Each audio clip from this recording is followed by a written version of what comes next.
Welcome to Hoyt's Bowhunting Whitetails. It's the afternoon hunt, November 10th. You can probably hear the wind on the microphone. It's out of the northwest, probably, I don't know, 10 to 15 miles per hour. It was a chilly one this morning going out. Carson sat this morning too in Wisconsin. Saw a couple does. Amos and I saw a lot of does.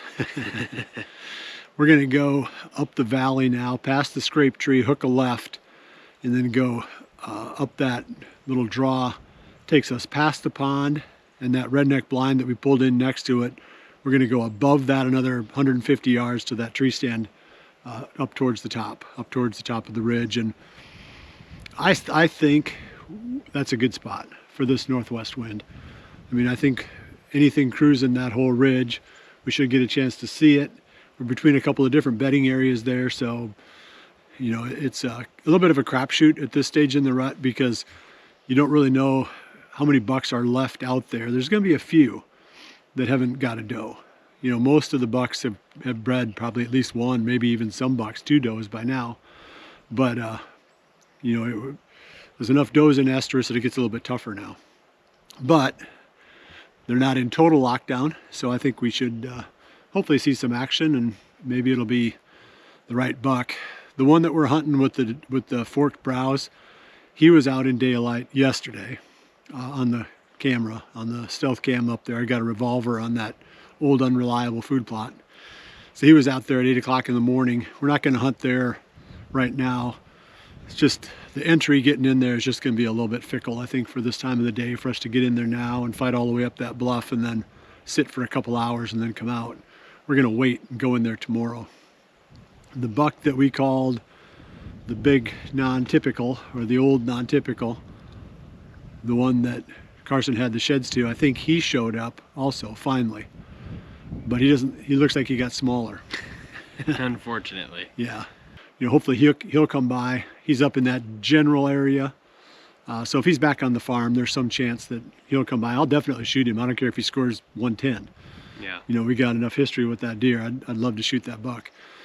So maybe the bucks are starting to roll in, you know, with some luck. Maybe a couple others that we're missing will start to come back into the farm too.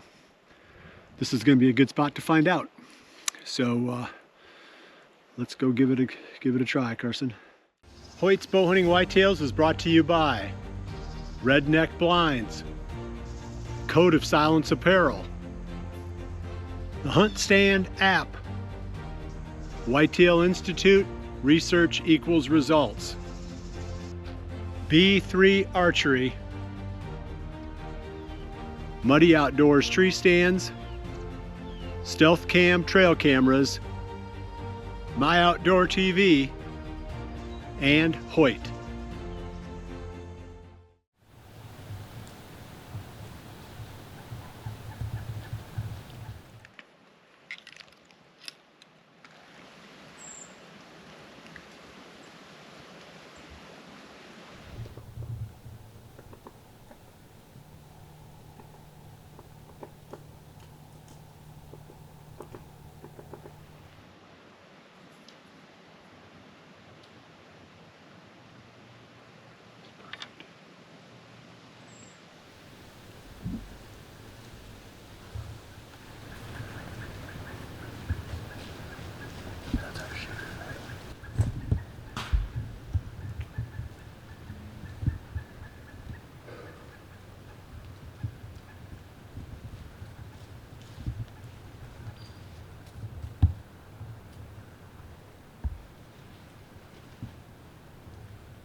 Hit him back just a little bit. Gosh, I thought it was back lung, but it might be liver. I don't think he fell. He was looking pretty rough going down through there. But then he went right above the pond, and I saw him stop. But then I lost him.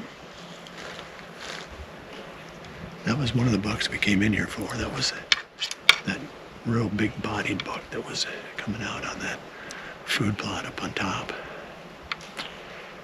I wish I would have hit him 3 inches further forward. Your nerves get pretty frazzled up. We're 10 minutes. Yeah, we've only been here for 15, 20 minutes. So we got pretty lucky on that one. I mean, if we'd have messed around a few more minutes down at the building, we wouldn't even have seen him. But the biggest risk on that one, and the reason that was so sketchy and why I shot right there, because that's the downwind trail. It's only 20 yards, but it's straight downwind of the tree stand. And if I'd have let him come another 5 yards, he'd have been in our scent. So that was kind of the spot where I had to take him. I just wish I'd have hit him that much further forward. I mean, he might be right there. But I think I just heard him crash up there. you heard him? On the next hill? He's on this side. Yeah, right above the pond. Yeah. Yeah. That's where I saw him stop. So, I mean, I've got 2 tags. We don't need to rush it. It'd be fun to go down there right now if he's laying dead and grab him and, you know, but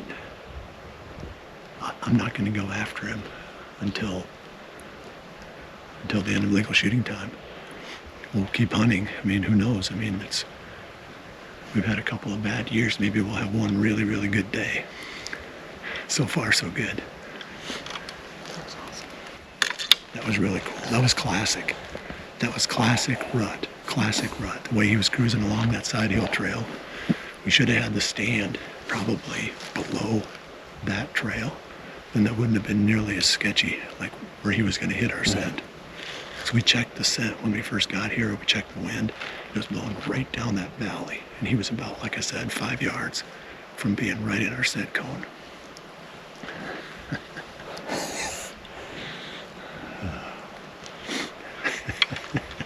Hey. Yeah, that was pretty cool. Good job. Were you on him? Oh, yeah. I wasn't missing that one. No. What are the chances? But yeah, we were due. We know we were due. So bad. Yeah. Yeah. It's just, Like you said, you can't go that long no. and just keep having the bad luck. No, and the thing is, if you hunt careful and you do the best you can every day, then and you know there's bucks around, it's just a matter of time. You know, then you just got to get lucky, and that was our day. And we're not done. I'll put another arrow on the string. I don't even have my jacket on yet. What time is it? It's got to be like 2. Yeah, you get your phone out. 2:20. 2:20, so we shot him at 2:10. That's pretty awesome. That's him sliding onto the trail. How could it be any easier? He just slid right on that trail that we walked up. So when he ran, he went above the pond. I saw him stop. He must have went about another 20 yards. We heard him go down, Carson did. And now I just saw him slide down the hill onto that trail that we walked up on. So he'd be dead within a minute or two now. We can drive right to him. We can drive to that deer. Gonna get the tractor and hook him up. I held out for as long as I could. It's almost 4 o'clock. And I was gonna try to stick in here closer to the end of legal shooting time, but seeing that buck on the ground, knowing that he's down, there's no reason to wait on that part. And I just really want to get my hands on this deer. I want to take a look at him. That's the thing that, you know, it's kind of the reward for all the time that you spend and all the work that you do. The hunt, the quest, is a big part of it, obviously, but being able to validate all of that work by walking up to these deer, that's pretty cool too. And I saw him slide down. I thought he was sliding onto the road, but he was sliding into this ditch by the pond, and the pond's right here.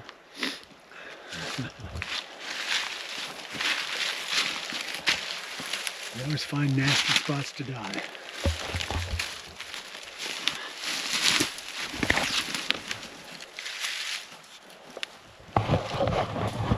It's always shed season for me. Reading glasses. This is my favorite part, when Bill's tags just fall out by the hundreds.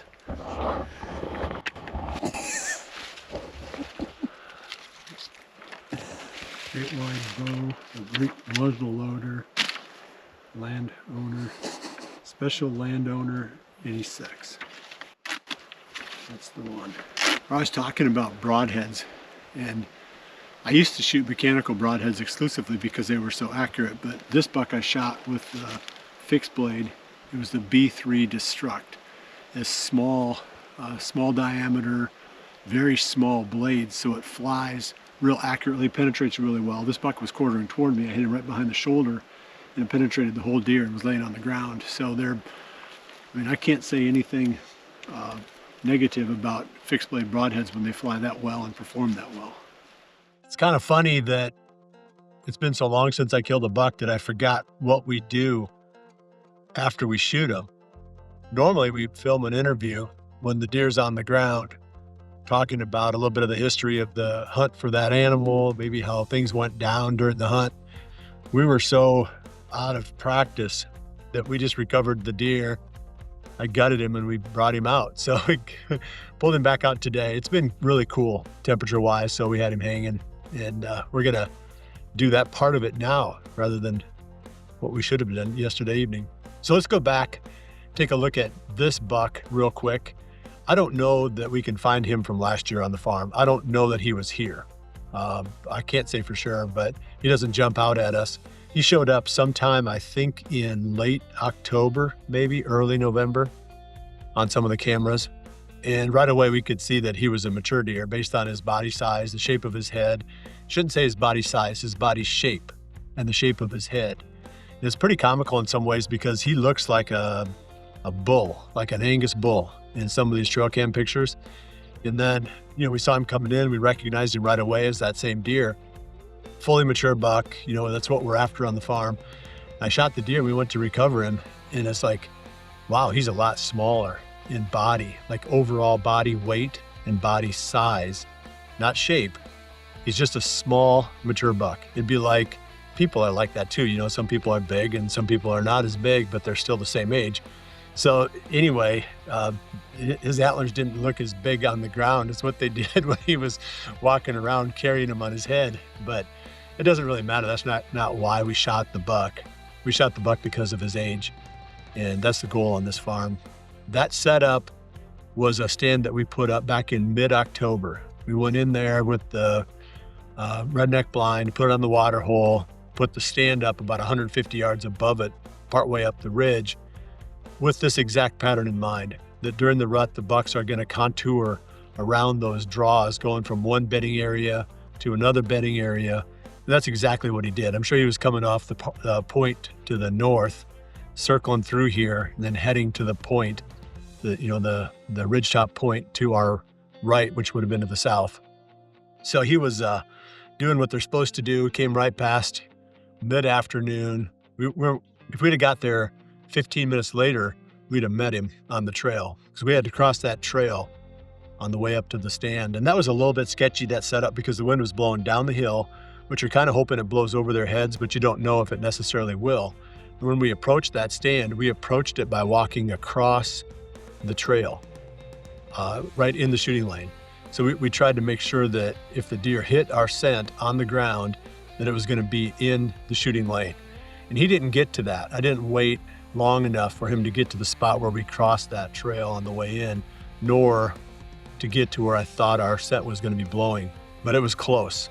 I mean, he was within just a little short distance of both of those spots. So it all worked out well for us. We're going to go back out again this afternoon. I think as long as we get all of our work done here, we're going to go in and we're going to hang the stand at the buck bunker and we're gonna sleep in there tonight. So we're gonna hunt that this afternoon, and then tomorrow until whatever time we decide to quit tomorrow. But we haven't been in there yet. That's a cool spot. And it's not too far from where we've been hunting. And there's still a couple of bucks left that we would for sure shoot that are in that area. So it was a fun hunt. It was pretty awesome to get another buck on the ground. It's been a while. It's been over 2 years since the last one, 2 years and 1 day. So we'll bring you today's action and tomorrow's action in an episode here coming up very soon.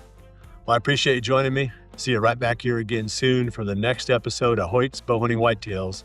And remember to always dream big.